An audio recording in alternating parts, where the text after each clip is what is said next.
नमस्ते, मैं हूं किरण पटेल। आप सभी का स्वागत करते हैं अपने यूट्यूब चैनल पर।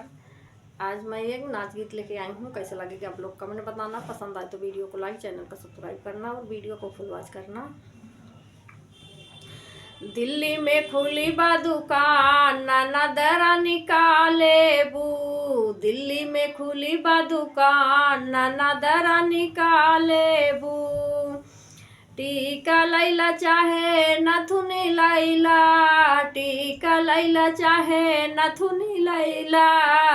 हरवा लैला चाहे कंगना लैला, हरवा लैला चाहे कंगना लैला।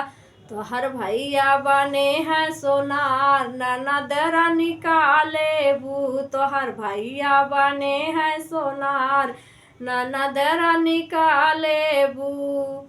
दिल्ली में खुली बा दुकान, ननद रानी काले बू। दिल्ली में खुली बा दुकान, ननद रानी काले बू। साड़ी लैला चाहे लहंगा लैला, साड़ी लैला चाहे लहंगा लैला। लहंगा लैला चाहे चुनरी लैला, लहंगा लैला चाहे चुनरी लैला।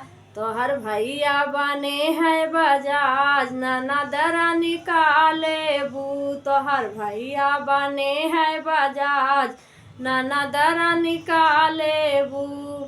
दिल्ली में खुली बा दुकान, ननद रानी काले बू। दिल्ली में खुली बा दुकान, ननद रानी काले बू।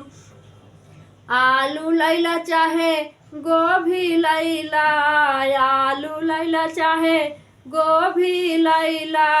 टमाटर लैला चाहे बैगन लैला, टमाटर लैला चाहे बैगन लैला।